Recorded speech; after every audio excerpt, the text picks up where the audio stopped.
warahmatullahi wabarakatuh. Waalaikumsalam warahmatullahi wabarakatuh. Yang terhormat Ibu Dr. Anda Jinun MPD selaku dosen mata kuliah retorika, teman-teman mahasiswa mahasiswi Pendidikan Bahasa dan Sastra Indonesia yang berbahagia. Alhamdulillahirabbil alamin, dengan rasa syukur kepada Allah Subhanahu wa taala. Karena karunia-Nya lah kita dapat bertemu kembali dalam acara pengambilan nilai retorika yang di kelas yang insya Allah diberkahi oleh Allah Subhanahu wa taala. Amin, amin. Dalam kesempatan yang berbahagia ini, saya ingin mengingat kembali kepada teman-teman sekalian tentang beberapa pola hidup yang kita lakukan dari penyebab globalisasi. Apakah globalisasi sangat berpengaruh dalam hidup kita? Dan saya ingin kita semua menjadi tahu seberapa besarkah globalisasi berpengaruh dalam hidup kita, dan apakah yang dapat kita lakukan dengan menghadapi globalisasi tersebut.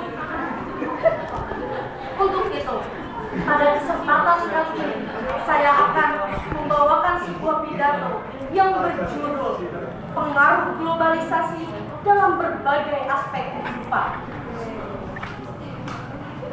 Sejarah globalisasi mencatat bahwa globalisasi telah terjadi pada abad ke-20. Ketika itu, ekonomi internasional perdagangan antara negara marak di mana-mana.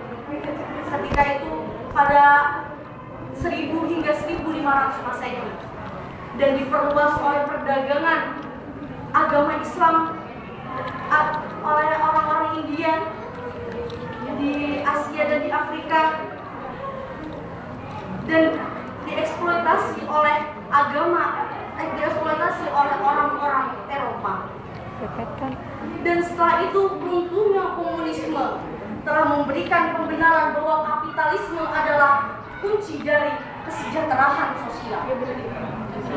Dan perusahaan yang pertama yang berglobalisasi adalah di aspek kuliner, yaitu McDonald yang mendunia dengan makanan-makanan fast food-nya, yaitu hamburger dan hotdog. Pada abad ke-21 ini, globalisasi menjadi hal yang biasa bagi kita. Apakah globalisasi itu? Globalisasi adalah proses yang dunia. Ternyata globalisasi itu telah mendapatkan globalisasi memberikan pengaruhnya di berbagai aspek kehidupan kita. Misalnya di aspek transportasi. Di jalan raya setiap hari kita melihat berbagai jenis kendaraan bermotor. Misalnya saja adalah mobil. Ketika dulu belum adanya mobil, orang-orang harus berjalan berkilo-kilometer untuk mencapai sebuah tujuan. Selain di aspek transportasi adalah di aspek telekomunikasi. Salah satu alat telekomunikasi yang sangat marak dan sangat diminati oleh orang sekarang adalah handphone, yang sudah pasti dan sudah barang tentu setiap orang memiliki handphone.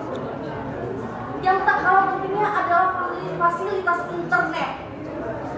Hal ini menunjukkan bahwa kita dan menuntut bahwa kita harus memiliki sebuah jaringan internet, sebuah handphone atau komputer yang difasilitasi oleh internet. Teman-teman yang berbahagia, di aspek kuliner pun pengaruh globalisasi sangat besar bagi kita. Makanan khas Barat, makanan khas Korea, makanan khas orang-orang Timur menjadikan tren di negara-negara, termasuk di negara kita. Selain di aspek kuliner, aspek fashion atau pakaian menjadikan tren. Yang tren sekarang adalah tren-tren Korea, Jepang, Barat, menjadikan kita bangga dengan produk-produk negara Barat. Kita bangga membeli baju dan shopping di negara-negara Barat dengan harga yang beratus-ratus juta, yang berjuta-juta. Kita bangga dengan produk negara Barat. Manakah jati negara kita, jati diri kita untuk membanggakan budaya kita sendiri? Jati negara. Selain di aspek kuliner adalah budaya olahraga. Setiap negara sangat meminati yaitu sepak bola, basket, dan bulu tangkis dan lain sebagainya. Selain olahraganya, tetapi alat-alat industri pun mendapatkan pengaruh yang besar dari globalisasi. Contohnya adalah sepatu, merek, model, dan jenis disesuaikan dengan olahraga-olahraga yang diminati. Tanpa kita sadari, hal-hal yang sekecil itu adalah hal yang berdampak dan mendapatkan pengaruh globalisasi.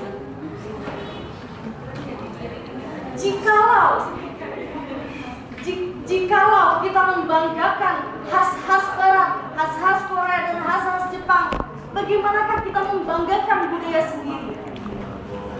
Oleh karena itu, pepatah mengatakan, pemuda hari ini adalah pemimpin hari esok.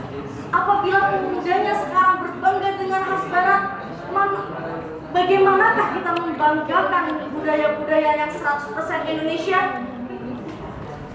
Dan dari aspek yang saya sebutkan tadi, jelas bahwa pengaruh globalisasi telah menyebar di seluruh aspek kehidupan kita. Dan bagaimanakah cara kita menghadapinya? Cara kita menghadapinya adalah salah satunya kita boleh merasakan dampaknya, tapi kita harus bisa memfilterisasi dan menyaring manakah hal-hal yang positif yang dapat kita ambil dan membuang jauh-jauh dampak negatifnya. Banyak cara yang dapat kita lakukan untuk bisa memfilterisasi, asalkan tidak bertentangan dengan norma-norma agama kita dan norma-norma bangsa kita. Sebagai warga negara yang baik, kita harus bisa membanggakan produk-produk Indonesia, produk-produk dalam negeri tidak kalah jauh kualitasnya dengan produk-produk di luar negeri. Oleh karena itu, marilah kita semua berbangga menjadikan negara kita menjadi konsumen negara kita. Dan demikianlah yang bisa saya sampaikan.